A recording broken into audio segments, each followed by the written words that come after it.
What's poppin' YouTube? What's going on, everybody? Welcome back to the Nick Mo Photos motovlog.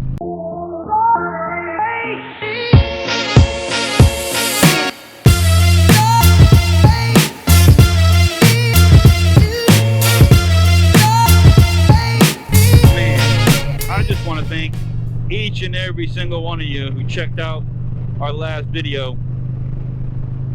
Man, it's an honor to ride the final mile. It's an honor to produce it as well.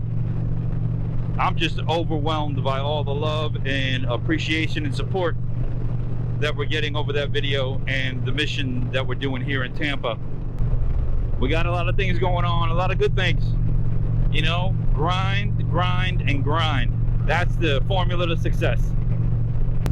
You grind, you put out some hard work, you keep your nose to the grindstone, you keep going, you keep doing it,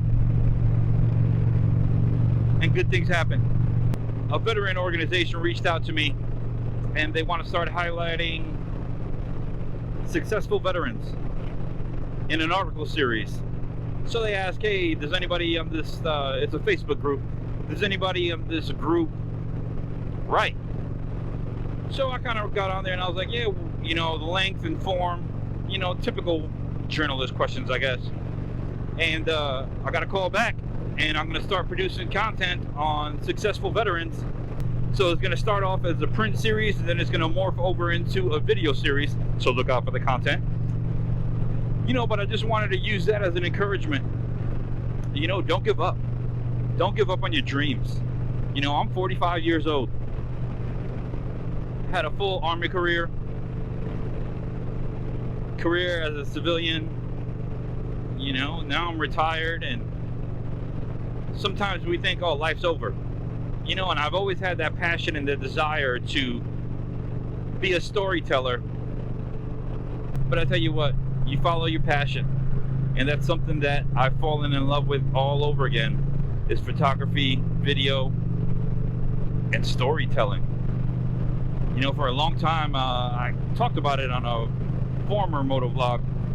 For a long time, I was jaded by the lens, and I just didn't have that passion or that desire to even pick up a camera. And now it's completely changed 360. And I am so excited for the possibilities, the things that are gonna start to unveil themselves. You know, in one of my articles, I highlight a friend of mine, Super Dave, who started the Final Mile program. And as I'm writing this, you know, the question came up, how do we define success? You know, and success can be defined in a bunch of different things, you know, but for me, the formula to success is if I can marry a passion to a skill, and then eventually that skill to income, right? But that first step is super important. Finding something you're passionate about that'll line up with your skill set. So for me, photography, video, you know, the door is never going to open if you don't knock. And sometimes we might need to do that little police knock, you know. But I just wanted to share that with y'all.